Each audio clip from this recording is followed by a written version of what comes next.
Everyone, welcome back to my channel Aparna Roy blog. আমার কাছের এবং দূরের সকল বন্ধুরা কেমন আছো?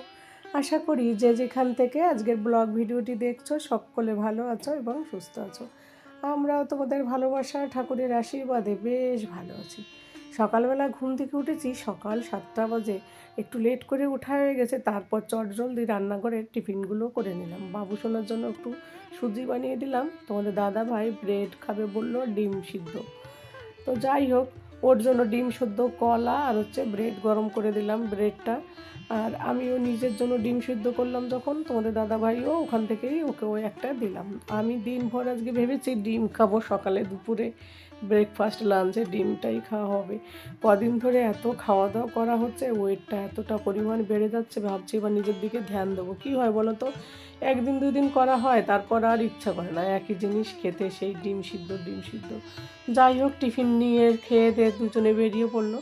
বাবু সোনার এখন স্কুলে 9:50-এর মধ্যে গেট বন্ধ করে, তো আমি চেষ্টা করি ওকে 8:30টায় পাঠিয়ে দিতে। কেন কি পিছনে বসে, যদি 8:50-এ বের হয় তাহলে অনেকটা পিছনে জায়গা পায়। তো কিছুই দুষ্টুমি বাচ্চাগুলো দেখবে পিছনের দিকে দুষ্টুমি করলেও ম্যামগুলোর অত ধ্যান থাকে না। ওই কারণে বাবুকে একটু আগে আগে স্কুলে পাঠিয়ে দিই। আর আমার জন্য এই যে একটু অনেক দিন পর একটু জোয়ানের জল ফুটিয়ে জোয়ানটাকে, তারপর সেই জলটাই চিপচিপ করে খেয়ে নিচ্ছি। আর ঠান্ডার দিনে দেখবে এইগুলো খেতেও বেশ ভালোই লাগে। আর এটা খেয়ে তারপরে ঘরের সমস্ত কাজে লেগে পড়তে হবে। পরিস্থিতি মানুষকে সব কিছু শিখিয়ে দেয়। একটা মেয়ে বিয়ের আগের জীবন একরকম থাকে, বিয়ের পরে আর একটা অন্যরকম জীবন যাপন করে। তো এইভাবে যে শীতের দিনে যে ভোরবেলা উঠে রান্না বান্না করতে পারবো, ছেলেকে স্কুলে পাঠাতে পারবো, বিয়ের আগে আমি কোনোদিন ভাবতেই পারিনি। তো যাই হোক, ওই জলটা খাওয়ার পরে ঘরটা ঝাড় দেবো ভেবেছিলাম, তা ভাবলাম না, আগে খেয়ে নিই। তো দেখো, নিজের জন্য ডিম সিদ্ধ করেছি। সেই সময়ই সকালবেলায় তোমাদের দাদাভাইকে যখন দিলাম আর একটু গ্রিন টি, এটা খেয়ে নিলাম। তো ভাবলাম একবারে খেয়ে দিয়ে তারপরে এই যে চলে এলাম। হ্যাঁ, বিছানা বিছানা বলতে কি, অ্যাকচুয়ালি কি বেড, সোফাটা বিছানাই হয়ে যায়। ছেলেটা আবার কি করে, শীতের দিনে এখানে ব্ল্যাঙ্কেটের মধ্যে পা ঢুকিয়ে দিয়ে বসে বসে টিভি দেখবে শুয়ে শুয়ে। আর ও কিন্তু সোয়েটার পরতেই চায় না কিছুতেই, এই যে পা আধা ঢেকে রাখবে। আর ছেলেটার প্রচুর কাশি হয়েছে জানো তো। আর প্রত্যেক বছর না, প্রত্যেক পরীক্ষার সময়ই ওর শরীরটা খারাপ হয়, কাশি জ্বর সর্দি কাশি এইসব হয়। এবার যদিও বাবু সোনার স্কুলের রুটিনের কথা বলেই দিয়েছে, ফেব্রুয়ারি 16 তারিখ থেকে হবে। তো ভেবেছি ইউটিউবের কাজের পর একটু চাপটা কমিয়ে দিয়ে বাবুর দিকে একটু বেশি করে ধ্যান দিতে হবে, কারণ ফাইনাল পরীক্ষা। আর বাচ্চার দিকে যদি আমরা মায়েরা যদি পড়াশোনার দিকে নজর না রাখি, তাহলে কিন্তু ওদের পড়াশোনা আরও বেশি ড্যামেজ হয়ে যায়। আমরা মোবাইল নিয়ে পড়ে থাকলে দেখবে ওদের পড়াশোনা একদম কি বলবো, যা না তা হয়ে যায়। তো যাই হোক, সব কিছু মিলে অনেকটা আজকে কাজের চাপ আছে। তো আজকে সারাদিনের ব্লগ ভিডিওটি আশা করি ভালো লাগবে বন্ধুরা। শীতের সকাল থেকে দুপুর অবধি সবটাই তোমাদের সঙ্গে শেয়ার করব। আর এই যে সোফাটার মধ্যে তো যা না তা করে রেখে দেয় ও, এইটা গুছাতে গেলে যে কত কিছু এর মধ্যে পাওয়া যায়। তো এটা একটু হালকা করে গুছিয়ে নিলাম। গুছিয়ে এবার এই রোজ রোজ এই কার্পেট ঝাড়া, সোফার এটা করা, একটা রোজকার একটা রুটিনের কাজ। আর এটা দেখবে সবসময় সামনের পর থাকে। এটা যদি নোংরা থাকে না, তাহলে কিন্তু একদমই ভালো লাগে না। তো যাই হোক, বাবু সোনার পরীক্ষা নিয়ে বর্তমানে বেশি চিন্তা করি। হয়তো হয়তো মায়েরা, সব মায়েরা করে, তবে আমার মনে হয় আমি একটু বেশি করি। কেন বলো তো, বাবু সোনা কী করে, ও যে এখন এক্সাম দিচ্ছে, ওর মধ্যে এটা নেই। ও সেখানে গিয়ে দেখা গেলো যে জিনিসটা জানে না, লিখে জানলার দিকে তাকিয়ে থাকলো। ওর এই অন্যমনস্কতা যদি কবে ঠিক হবে, ভগবান কবে ঠিক করবে জানি না। ওইটা ঠিক হলে ওর রেজাল্টটাও আগের থেকে আরও ভালো হতো। তো জানি না, এখন ওর মধ্যে সেই ম্যাচুরিটি আসেনি যে আমি স্কুলে যে আমার এক্সাম হচ্ছে, আমার এক্সাম দিতে হবে। অনেক বাচ্চারা ওদের ক্লাসে আছে, তাদের মধ্যে এই ম্যাচুরিটি বুদ্ধিটা আছে, কিন্তু বাবু সোনার এখনও হয়নি। ওর মধ্যে সেই ছেলে মানুষই, কী বলবো, এখনও একটা ছেলে হলে যা হয় কি না জানি না। এখনও কোলে উঠবে, ভাত খাইয়ে দাও, ঘুম পাড়িয়ে দাও, মাম্মা জড়িয়ে ধরুন, মাম্মা টাচ না করলে বাবুর ঘুম আসে না, এইসব অনেক কিছু আর কি। তো যাই হোক, সংসারে কাজকর্ম করে তারপর আবার জামা কাপড় ধুতে হবে, অনেকটা কাজের আজকে চাপ আছে জানো তো। একটু লেট করে উঠলে আরও বেশি সমস্যা হয়ে যায়। আর এই শীতের দিনে দেখবে জড়সড় হয়ে একবার বসে থাকলে না, আর উঠে আর কাজ করতেই ইচ্ছা করে না, কিছুতেই ইচ্ছা করে না। তো যাই হোক, সবথেকে বড় কাজটা ওদের টিফিন পাঠিয়ে দিয়ে করে দিয়ে ওদের স্কুলে পাঠানো, তারপরে হচ্ছে এই ঘর বাড়ি পরিষ্কার করা। আর পরিষ্কার পরিচ্ছন্ন না থাকলে কিন্তু মন মানসিকতা, লক্ষ্মীর বাস কোনো কিছুই কিন্তু সেই ঘরে থাকে না। তো সংসারের তুমি যে বাড়িতেই থাকো না কেন, সেটা ঘর ভাড়া হোক আর যাই হোক, ঘর কিন্তু মন্দির, আমার কাছে তো তাই মনে হয়। আর ইদানিংকাল জানো তো ঘরটা আমার এতটা প্রিয়, আমি আগে প্রতিদিন বিকেলবেলা বাইরে বেরোতাম, গল্প আড্ডা মস্তি ফান এইসব করতাম এদের সঙ্গে।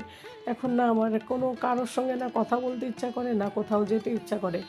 সবসময় মনে হয় নিজের মধ্যেই থাকি, তারপরে একটু তোমাদের সঙ্গে একটু বক বক করি, একটু ইউটিউবের জন্য ভিডিও করি, বাস এই করতে করতে আমার দিনটা কখন চলে যায়।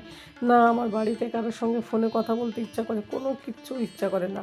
তবে ইচ্ছা করে মাঝে মাঝে মায়ের সঙ্গে একটু কথা বলি, তা মা টাইম পায় না। মাও এই ছোটো দিনে মায়েরাও সংসারে সব কাজ করতে হয় একার। তো বাড়িতে তো ভাইরা কেউ থাকে না, শুধু বাবা মাই থাকে, ওদেরও বয়স হয়ে গেছে। তো যাই হোক, মা বাবাকে বলেছি এখানে আসতে, যদি আসে তোমাদের সঙ্গে সেই ভিডিওগুলো অবশ্যই শেয়ার করব। তো যাই হোক বন্ধুরা, ঘর বাড়ি পরিষ্কার পরিচ্ছন্ন করে তারপরে এই যে দেখো তরকারি কেটে ধুয়ে নিলাম। আর ধুয়ে নিলাম ততক্ষণে কি বলো তো, আর এই ঘর ঝাড় দেওয়ার আগেই আমি তরকারিগুলো কেটেছি অফ ক্যামেরাতেই। কেন কি বলো তো, তরকারি কাটার পরে যদি মানে ঘর মোছার পরে যদি তরকারি কাটা হয়, তাহলে দেখবে ঘরটা একটু নোংরা টাইপের হয় সেই জায়গাটা, যতই পরিষ্কার করি। ওই জন্য আমি চেষ্টা করি ঘর ঝাড় দেওয়ার আগে সবজিটা কেটে নিতে।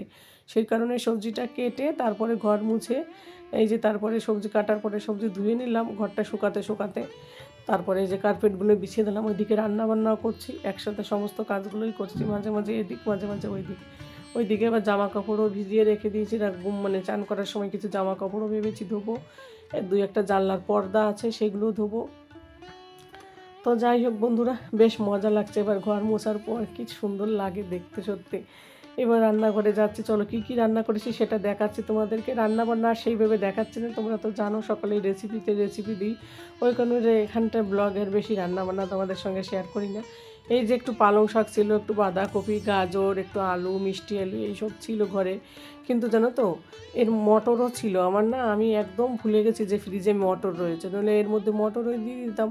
অনেক সময় রান্না করতে গিয়ে আমি ভুলে যাই কী দিতে হবে না দিতে হবে। আর ইদানিংকাল কী হচ্ছে আমার সঙ্গে, আমি না ভাত রান্না করছি কিন্তু তরকারি রান্না করছি, কিন্তু ভাত রান্না করতে আমি একদম ভুলে যাচ্ছি। এটা আমার কাছে কোনোদিনও হয়নি যে আমি সবজি রান্না করে রেখে দিচ্ছি, কিন্তু যখন হাজব্যান্ড ছেলেও বাড়ি আসছে ওদের খেতে দিতে গিয়ে দেখে আমি ভাত রান্না করিনি। এটা 2 দিন আমার সঙ্গে হলো। তো জানি না কেন এরকম ভুলে যাচ্ছি, তোমরা যদি জানো তাহলে অবশ্যই আমাকে কমেন্ট করে জানিও বন্ধুরা। তো দেখো নিরামিষটা খুব সুন্দর হয়েছিল খেতে।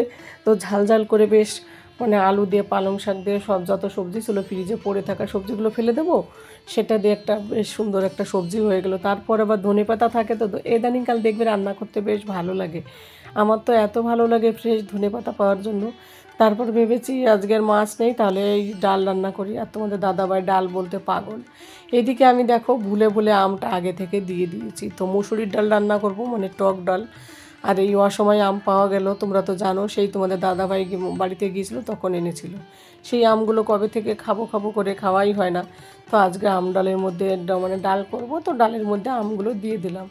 এবার ভেবেছি যখন দিয়ে দিলাম একটু পরে আমগুলো তুলে রেখে দেবো, কারণ এখন যদি আম দেওয়া হয় না, এই আমটা পুরো গলে, মানে একদম গলে যাবে, তখন কি হবে আমটা ভীষণ টক হয়ে যাবে, মানে ডালটা টক হয়ে যাবে। তো যাই হোক, তারপরে এইদিকে দেখো রান্না প্রায় কমপ্লিটের মতো এসেছে। আর এইদিকে 3টে আমলকি ছিল, আমলকিগুলো নষ্ট হয়ে যাচ্ছে, তো আমি আলাদা করে কেটে নিলাম। কেটে একটার মধ্যে শুধু লবণ দিলাম, আর একটার মধ্যে গোলমরিচ আর লবণ মেখে রেখে দেবো। এটা কি হয় বলো তো, বাবু সোনা আবার এই লবণ মানে গোলমরিচের এইটা ছাড়া এমনি লবণটা খায়, ও ঝালটা খেতে পারে না। আর আমার আবার একটুখানি গোলমরিচ থাকলে বেশ ভালো লাগে। প্রত্যেক দিন কিন্তু একটা আমলকি খাওয়া মানুষের সব থেকে জরুরি। কেন কি বলো তো, আমলকি কিন্তু একটা অ্যাপেলের থেকেও বেশি ভালো কাজ করে। তো যাই হোক, আমলকি চুল স্কিন পেট সব দিক দিয়ে সুবিধা, মানে ভালো আর কি, উপকারী খুব। তো চেষ্টা করি আমি যেটা খাই ছেলেকেও সেটা শেখাতে। তো আমার বাবু সোনাও আমলকি খেতে ভীষণ পছন্দ করে। স্কুল থেকে এসে যখন দেখবে মাম্মা এটা কেটে রেখেছে, এটা দিনের বেলা অন্তত, রাতের বেলা যতক্ষণ না ঘুমাবে ততক্ষণ এটার মুখে থাকবে, মানে মাঝে মাঝেই ও খেয়ে নেয় এটা আর কি। তো যাই হোক, এইদিকে ভাত তো আজকে আগে থেকেই মানে তুলে দিলাম, ইচ্ছা করে ভুলে যাই যেহেতু, তোমরা তো জানো, তা নইলে একদম মাথায় থাকবে না। আর এদিকে আমগুলো পরে আবার দিয়েছি, ঝোল দেওয়ার পর ডালে একটু জল আবার একটু বেশি করে দিয়ে দিলাম। ডাল দেখবে একটু না ফুটলে ভালো করে ভালোও লাগে না। তো তারপরে এই যে রান্নাবান্না কমপ্লিট করার পর তোমাদের সঙ্গে একটু দেখাচ্ছি, এই যে সিমের একটা রেসিপি রান্না করলাম আজকে। আর এদিকে ডাল, টক ডাল, আর এদিকে হচ্ছে নিরামিষ। তো এই হচ্ছে আজকে খাবার, একদম সিম্পলভাবে খাবার রান্না করেছি। এরপরে ছাদে যাব, ছাদের থেকে জামা কাপড়গুলোই বের করতে পারি। এদিকে দেখো, তো বন্ধুরা চলে এলাম ছাদে চান দান করে। আর চান করার পরে কি বলো তো, ছাদে এলে একটু চুলটাও শুকায়, জামা কাপড়গুলোও মেলানো হয়। আবার ভেবে মাঝে মাঝে ছাদে এসে দুপুরবেলা চুলটাও ছাড়ানো হয়, তাহলে চুলগুলো ঘরের মধ্যে এড়িয়ে মানে এদিক ওদিক যায় না। যতই আমরা চুল গুছিয়ে রাখি না কেন, তবুও দেখবে কোথা থেকে কোথায় যে চুল চলে যায়। সেই চুল যদি কখনো থালায় পড়ে, তোমাদের দাদাভাই তো এতটা পরিমাণ রেগে যায়, আসলে সবারই রাগ ধরে। তো আমি তখন ওকে বলি, তুমি তো মেয়েকে বিয়ে, কোনো একটা মেয়ে মানুষকে বিয়ে করেছো, লম্বা চুল, তাই তুমি তো ছেলেকে বিয়ে করোনি যে ছোটো ছোটো চুল পাবে। ও বলে দেখো কত বড় লম্বা চুল। তো ওকে আমি আবার কমেডি করে বলি যে মেয়েদেরকে বিয়ে করলে, তোমার বউ যেহেতু মেয়ে, তো চুলটা তো লম্বা হবেই। তো যাই হোক, আর এই যে দেখো পাশের বাড়িতে সেই গৃহপ্রবেশের অনুষ্ঠানটা হচ্ছিল, খাওয়া দাওয়া, তো রান্নাবান্না হচ্ছে। আমি এবার তো একটু লুকিয়ে লুকিয়ে ওদেরকে মানে ভিডিও করলাম, আর দেখলাম লুকিয়ে লুকিয়ে কী কী রান্না হচ্ছে, পনির ফনির এইসব আর কি। এদের তো আর ননভেজ ওই সব কিছু হয় না, সব কিছু ভেজই হয়।